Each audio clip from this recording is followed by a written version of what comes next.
There was a man. 10 years ago, his fortune was over $10 billion. Now it's approximately $700 billion. He had founded PayPal, brought Tesla back to life, and aimed for space with SpaceX. People called him the real-life Iron Man. His name was Elon Musk. But this story did not begin with money. It began with not giving up. When he failed for the third time in a row, some people asked him, "Isn't it time to quit now?" He smiled. It had never crossed his mind. Quitting did not exist in his vocabulary.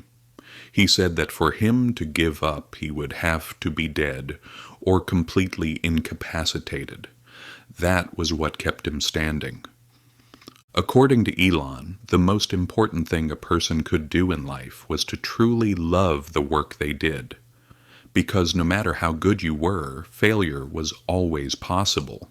If you did not love your work, that burden was unbearable. Life was already short. If you were doing a job you loved, your mind was there even when you were not working. But if you did not love it, sooner or later you would give up. One day, when he said, "I am going to start a space company," everyone around him tried to discourage him. They said it was madness. A close friend collected videos showing rockets exploding and made him watch them. The goal was to scare him. He did not want Elon to lose all his money, because the chance of success was almost zero. But Elon said that this was exactly how such things were. They had been lucky and had at least succeeded up to that point. According to him, the best time to take risks was precisely then. As time passed, life changed. People matured, grew older, had children, and their responsibilities increased.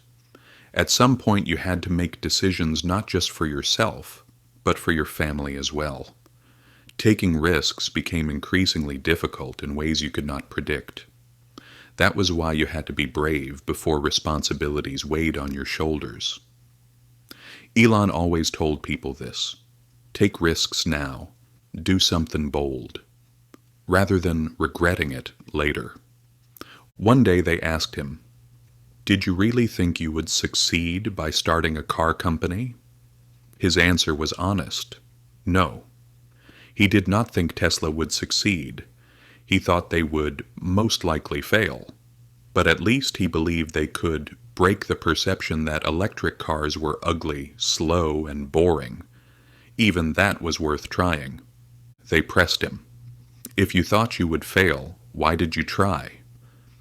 Because, he said, if something is important enough, it is worth trying even if the outcome is failure.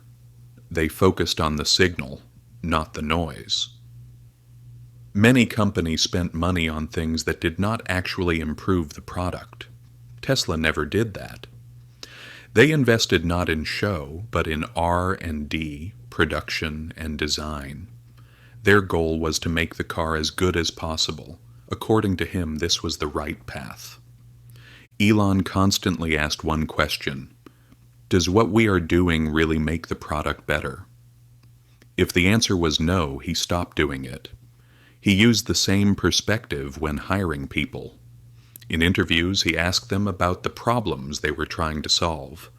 Someone who had truly solved a problem could explain it down to its most fundamental point. Someone who had not would get stuck somewhere.